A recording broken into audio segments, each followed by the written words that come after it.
Bapak Ibu yang dimuliakan Allah, salah satu yang merusak manusia sekuler, membagi dua. Di masjid ibadah, di kantor tidak ibadah, fatal. Di masjid dianggap ibadah. Jangan heran kalau ada orang di masjid khusyuk, takut nengok ke atas, melihat hanya tempat sujud saja. Allahu Akbar, tidak mau lihat ke atas. Kenapa? Dia khusyuk. Tapi di kantor dia lebih setan daripada setan. Kenapa? Berasal dari pemahaman yang salah. Karena dia sudah bagi dua. Di masjid ibadah, di kantor tidak ibadah. Bahkan yang lebih fatal, yang kotor-kotor di kantor bisa dibersihkan di masjid. Kotor. Akhirnya untuk membersihkannya, pergi dia ke masjid. Laundry yang paling besar, Masjidil Haram. Sampai di sana, nangis di pintu Ka'bah. Ya Allah, dah selesai bersih. Enak aja. Bukan begitu ajaran Islam. Labbaik Allahumma labbaik, labbaik Allahumma labbaik. Apa kata malaikat? La labbaik wala sa'daik. Kau tidak dapat panggilan, kau tak dapat kebahagiaan, kau tak dapat haji mabrur, kau tak dapat surga. Zaduka haram, karena kau berangkat dengan uang haram. Oleh sebab itu pemahaman Islam mesti utuh. Semua adalah ibadah. Kalaulah gerak tidak ibadah, betapa menyakitkannya bapak-bapak polisi di jalan raya kena panas terik, padahal dia tidak ada penutup kepala di atas, berkeringat berpeluh. Mereka tetap merasakan itu sebagai ibadah. Tentara yang membela negara, angkatan laut di perbatasan sana, datang kapal-kapal perompak dari Thailand ingin mengambil ikan kita, tenggelamkan. Itu kalau tidak nilai ibadah, dia takut. Jangan-jangan sebelum kita tenggelamkan, kita duluan ditembaknya tenggelam. Maka itu mesti ada nilai ibadah di dalamnya. Itulah yang membangkitkan semangat jihad. Jamaah bertanya, Ustadz kemarin dari Jambi, terus kemudian terbang ke Miri, besok baru pulang ke Pekanbaru. Apa Ustadz? Saya lihat Ustadz dari tadi mengantuk saja. Iyalah, sampai tadi malam ke hotel jam 12, baru tidur jam 1 karena ada yang mau ditulis. Jam 3.30 sudah bangun ceramah. Tapi begitu berjumpa dengan jamaah orang ramai, bangkit semangat. Habis ceramah ini tanya jawab, semangat lagi. Habis itu baru lesu. Dan tidurnya itu pun ibadah. Bayangkan tidurnya itu ibadah. Itulah mengapa banyak orang pengajian sambil oh, Ustadz menyindir ya? Tidak. Saya termasuk Ustadz yang tidak pandai menyindir. Saya termasuk Ustadz kalau dipesan request untuk menyindir, saya tidak pandai. Kenapa? Karena saya pernah menyindir orang. Ustadz, tolong Ustadz sindirkan. Ini ada jamaah yang sudah sedekah tapi mengambil uangnya kembali. Siapa yang bersedekah mengambil uangnya kembali, kal kalbil ladzi ya'udu ila qaihi, sama seperti anjing yang menjilat muntahnya kembali. Selesai pengajian, mohon maaf Pak Ustaz, yang disindir nggak datang. Oleh sebab itu tak ada gunanya sindir menyindir. Kalau mau to the point, mana orangnya face to face, langsung saja tembak 12 pas, gol. Bapak Ibu yang dimuliakan Allah, maka mesti dipahami dengan benar. Di Masjidil Haram ibadah, di rumah pun kau ibadah. Istri yang dari mulai pagi memasakkan suami, dibantu oleh pembantu membuatkan minuman, membesarkan anak, menyusukan anak 2 tahun lamanya, melahirkan, meregang nyawa ibu melahirkan anak, ibadah. Makanya kalau dia meninggal dunia saat melahirkan, matinya mati syahid. Saking senangnya suaminya mendapatkan seorang istri yang syahid, tak menangis dia. Begitu tegarnya bapak, tidak meneteskan air mata. Tidak Pak Ustaz, aku melepas seorang syahid, 3 syahid lagi siap menanti. Peace, damai. Biasanya ibu-ibu kalau bawa cerita ini, kalau gini pulang aja lah kita kan. Nah, bercanda, serius sekali. Nah, tapi yang saya katakan tadi itu semuanya ibadah badan. Melangkah dari rumah, ibadah badan. Membukakan mata, ibadah badan. Mendengar ceramah, ibadah badan. Membaca Quran, ibadah badan. Berzikir, likulli sulama minkum sadaqah. Setiap tulang-tulang sendi ada sedekahnya. Subhanallah, subhanallah, subhanallah, subhanallah, subhanallah, subhanallah. Itu ibadah badan. Tapi ada bukan ibadah badan. Apa dia? Itulah yang 7 macam. Zakat, wakaf, infak, sedekah, wasiat, hibah, ghanimah. Itu ibadah harta. Mana yang lebih banyak? Ibadah harta apa ibadah badan? Ibadah badan. Kalau ibadah harta tak banyak.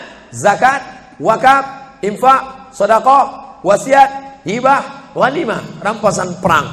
Tapi kalau ibadah badan, setiap gerak adalah ibadah. Makanya kita mesti bergerak. Likulli harakah barakah. Setiap ada gerak pasti ada berkah. Makanya tak boleh tidak bergerak. Air sumur kalau tidak ditimba, air itu akan busuk, butek, warnanya pun tidak ada seperti minyak di atas. Mata air mesti terus berganti.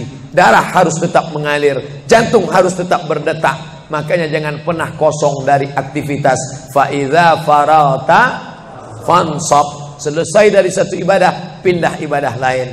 Selesai ibadah tegak, pindah ibadah ruku. Habis ibadah ruku, pindah ibadah tegak. Habis ibadah tegak, pindah ibadah sujud. Habis ibadah sujud, pindah antara 2 sujud. Selesai sudah salat, lalu kemudian puasa. Selesai puasa, lalu kemudian berzakat. Selesai zakat, lalu kemudian mengitari Ka'bah. Subhanallah walhamdulillah wa la ilaha illallah wallahu akbar. Selesai itu melontar jumrah. Selesai itu menggunting rambut. Selesai itu berzikir.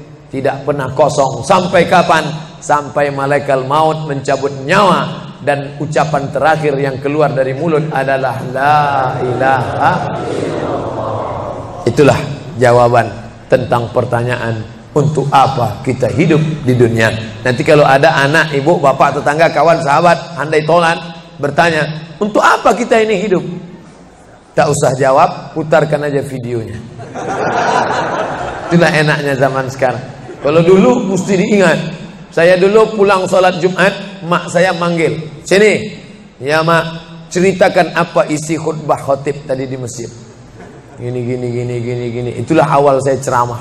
Jadi saya paham mengapa saya menjadi ceramah sekarang. Dan saya tidak pernah merasa menceramahi bapak ibu. Saya tidak pernah merasa mengguru-gurui. Saya hanya seperti seorang anak sedang bercerita pada ibunya saja. Tadi mah kata khotib itu begini. Anak sekarang enggak. Apa kata khotib tadi? Ini MP3-nya.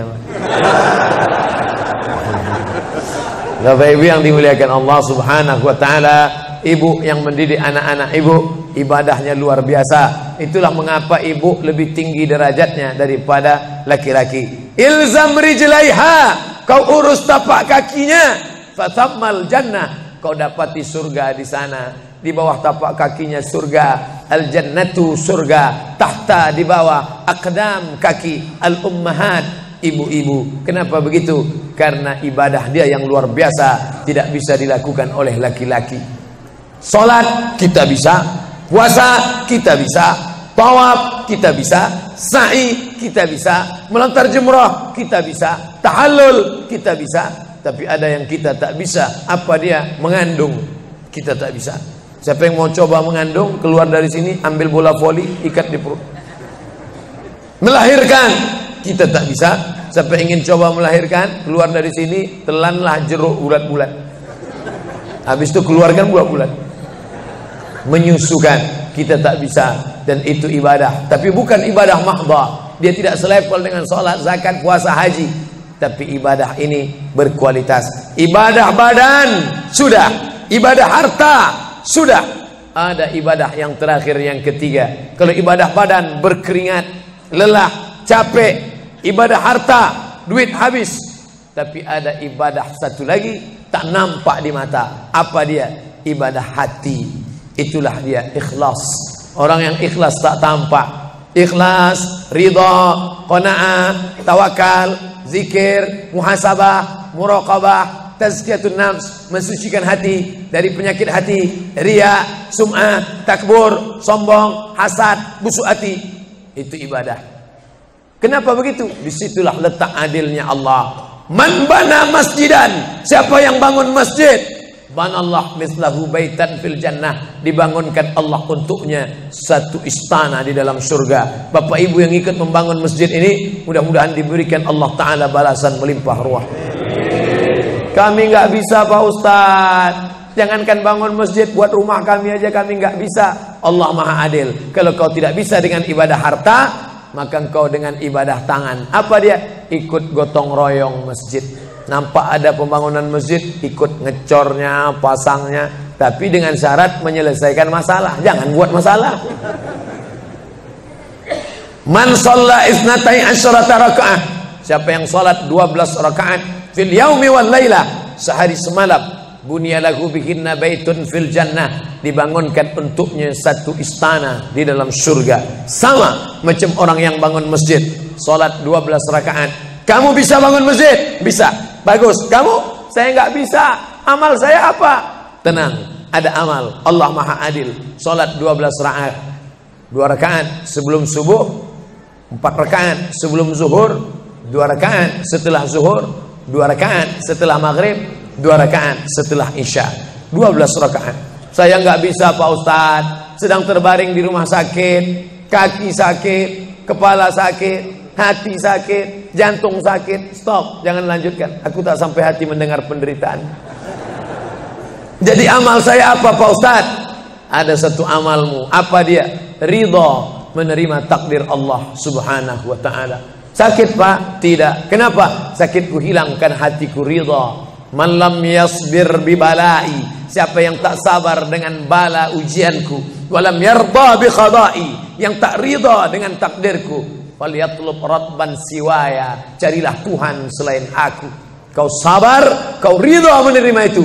Apa balasannya? Lebih hebat daripada balasan orang yang bangun masjid, lebih besar daripada balasan 12 rakaat salat. Innama yuwaffas sabiruna ajrahum bighairi hisab. Orang yang sabar itu balasannya bighairi hisab, tak dapat dihitung, tak dapat dikira, unlimited. Begitulah Allah Maha Adil. Untuk apa kita hidup? Hidup untuk beribadah. Ibadah apa yang kita lakukan? Ibadah badan, ibadah harta, ibadah hati. Yang sudah melaksanakan tiga-tiganya, alhamdulillah. Yang baru melaksanakan satu, tambah. Yang satu pun belum, innalillah. Masjid ini besar. Kadang kita bangga masjid besar, rupanya APBN, anggaran pendapatan belanja negara. Bangga kita masjid megah, rupanya APBD, anggaran pendapatan belanja daerah. Patutlah masjidnya di tengah hutan, karena di situ tanah yang murah. Akhirnya pemukiman masyarakat jauh, masjid di tengah jalan, masjid di tengah perjalanan luar kota, jauh dari pemukiman masyarakat. Masuk kita ke dalam, tai kambing yang ada di dalam. Tapi masjid ini megah, mewah, 2 lantai, lengkap dengan kubah yang besar. Ini swadaya masyarakat. Saya tahu ini dari mana? Jamaahnya cerita. Kalau tidak, mana saya tahu. Ini masjid ini asli swadaya Pak Ustaz. Lama membangunnya Pak? Enggak lama, sebentar saja. Sebentar saja, sekejap langsung terkumpul 7,6 miliar uang. 7,6 M. Itu kalau dibelikan cendol berenang gitu. Bayangkan itu. Bisa terkumpul masyarakat. Padahal ibadah yang paling berat, ibadah harta inilah. Banyak orang kalau diajak iktikaf, banyak. Ayo kita iktikaf, ramai. Ayo kita zikir ke Az-Zikra, ramai. Jangan lupa besok zikir ke Az-Zikra, hari Ahad pertama, sekaligus acara live Damai Indonesiaku TV One bersama Ustadz Abdul Somad LCM. Tapi ada ibadah yang berat. Apa dia? Ibadah harta. Banyak orang ketika diajak muhasabah zikir malam, ya Allah, banyak dosa kami ya Allah, tapi dia susah menangis, meneteskan air mata. Tapi begitu lewat kota infak, memang menangis. Tak sampai hati melihat Bung Karno keluar dari dompet. Lewat kotak sodako infak, lama membuka dompet mencari Patimura. Nauzubillah. Mudah-mudahan kita tak termasuk golongan yang bakhil ini. Kenapa? Karena setan selalu setan ya'idukumul faqra, membisikkan kepakiran. Jangan beri, nanti kau susah, nanti anak kau tak makan, nanti kau dikeluarkan kerja, kau makan apa, nanti kau mau beli rumah, nanti kau mau beli tanah, nanti kau mau beli mobil, nanti kau mau beli cincin, nanti kau mau beli kamera, nanti kau mau ganti HP, uangmu tak ada. Setan selalu berbisik-bisik. Lawan setan itu. Qul a'udzu birabbinas, malikin nas, ilahin nas, min syarril waswasil khannas, alladzi yuwaswisu fi sudurin nas, minal jinnati wan nas. Hanya saja kalau yang berbisik itu setan, kita baca ayat kursi, insya Allah dia kabur. Ini yang berbisik ini kawan kita. Kita bacakan ayat kursi, hafal pula dia dari kita lagi. Tapi tak apa-apa, tetap aja bacakan. Allahu la ilaha illa huwal hayyul qayyum, la ta'khudhuhu sinatun wa la naum. Hembuskan ke wajahnya. Bapak Ibu yang dimuliakan Allah, setelah ibadah 3 ini kita lakukan, ibadah badan sudah, sholat subuh sampai melimpah ruah ke belakang. Saya dengar suara hati tadi, lapor, tenda sudah penuh, sudah melimpah ke jalan. Masya Allah. Ibadah harta sudah 7,6 M. Ibadah hati sudah, sabar, ridha, qanaah, tawakal. Tapi jangan lupa, datang merusak yang 3 ini, perkelahian, merusak ukhuwah Islamiyah. Masjid yang besar kalau sudah kelahi di dalamnya, tinggal kelahi, tak lagi ada persatuan. Masuk masjid bukan baca doa pintu masuk masjid, malah masuk masjid ngelihat kira-kira dia di mana ya. Oh dia di sana, gua di sini lah. Oh di sini, dia di sini. Sampai akhirnya satu hari terlambat, lupa ngelihat. Allahu Akbar, rupanya dia di samping. Jangan kelahi. Wa'tasimu bihablillah. Berpegang teguhlah dengan tali Allah. Tali Allah itu apa? Al-Quran dan Sunnah. Apalagi ulama. Gak ngerti Quran, gak ngerti Sunnah, tanya ulama. Al-ulama warasatul anbiya. Wa'tasimu bihablillah. Berpegang teguh dengan tali Allah. Wala tafarraqu. Jangan berpecah belah. Coba lihat bunyi ayatnya. Andai ayat itu sampai bihablillah titik sudah cukup. Berpegang teguhlah dengan cara tali Allah. Cukup. Mengapa ujungnya tetap ditutup? Wala tafarraqu. Jangan berpecah belah. Karena banyak orang yang sudah baca Quran, sudah sholat, sudah puasa sunat, tapi hatinya pecah bercabang. Galah patah boleh disambung, kaca retak boleh direkat, hati rusak kemana obat akan dicari. Oleh sebab itu kalau ada fitnah-fitnah, tabayun, klarifikasi. Jangan su'uzan. Ijtanibu katsiran minaz zan. Kepengurusan masyarakat, jamaah, sayang kebersamaan rusak. Gara-gara apa? Gara-gara nila setitik rusak susu sebelanga. Gara-gara api di dalam sekam, ada kulit padi bertimbun, di dalamnya itu ada setitik api, tiba-tiba api menyala, akhirnya semua menjadi abu, dan abu dihembus angin, tak berkesan sama sekali. Hilang 3 ibadah. Ibadah badan hilang, ibadah harta hilang, ibadah hati hilang. Gara-gara apa? Berkelahi. Ingat, setan tak pernah berhenti. Inna syaitan, setan ya'isa an ya'budahul musallun. Setan kalau sudah melihat orang sholat, dia tidak lagi goda mereka untuk menyembah. Sembahlah aku, sembahlah aku, sembahlah aku, sembahlah aku. Tidak. Tapi apa yang dia lakukan? Walakin fit tahrish, menanamkan permusuhan ke dalam hati orang yang sholat. Kejaga ini. Jangan kita bertengkar gara-gara masalah khilafiyah. Saya kalau jadi imam di masjid dekat rumah saya jadi imam, saya baca kunut. Dan imam-imam dekat rumah saya itu saya pesan harus baca kunut, karena saya berpegang mazhab Syafi'i. Tapi ketika sholat di Masjid Al-Qalam, saya tidak tahu jamaah di sini pakai kunut apa tidak. Saya tidak ingin merusak kebiasaan mereka. Mana tahu mereka ikut mazhab Hambali, mana tahu mereka Muhammadiyah. Saya tidak tahu. Maka ketika diminta jadi imam, Ustaz jadi imam, batuk. Saya tak mau merusak. Biarlah imam tetap saja. Rupanya imam di Masjid Al-Qalam tidak baca kunut, ya saya tetap ikut sholat. Apakah perlu saya ulang sholat saya? Tidak. Sholat saya sah. Karena apapun ormasmu, apapun mazhabmu, mau NU, mau Muhammadiyah, mau Perti, mau Persis, mau Al-Irsyad, mau Jamaah Tabligh, mau FPI, mau mazhab Hanafi, mazhab Maliki, mazhab Syafi'i, mazhab Hambali, semuanya sepakat sholat subuh itu wajib. Jadi yang wajib aja kita laksanakan. Adapun perbedaan teknisnya, yang satu pakai usolli, yang satu nggak pakai usolli, yang satu ngangkat tangannya ke telinga, yang satu ngangkat tangannya ke bahu, yang satu bismillahnya jahar, yang satu bismillahnya sir, yang satu ayatnya panjang, yang satu ayatnya pendek, yang satu pas mau turun sujud tangan duluan, yang satu lutut duluan, yang satu duduknya tapak kakinya duduk di tapak kaki kiri, yang satu duduknya langsung pantatnya ke lantai, yang satu telunjuknya ngangkat sekali, yang satu berkali-kali. Itu masalah teknis simple sederhana. Ada masalah yang lebih besar. Apa masalah kita yang lebih besar? Membeli tanah baru untuk buat sekolah Islam, membeli tanah baru, ruko baru untuk buat apa? 212 mat. Kita mat, orang Islam belanja di warung Islam. Alangkah indahnya selesai acara sholat subuh bersama, pengajian bersama, selesai itu belanja beras minyak goreng bersama. Serbu. Sehingga bangkitlah ekonomi umat. Berapa pegawai bisa ditampung bekerja? Langsung membeli beras ke tempat-tempat tanaman masyarakat. Sehingga mereka tidak menjadi korban rentenir.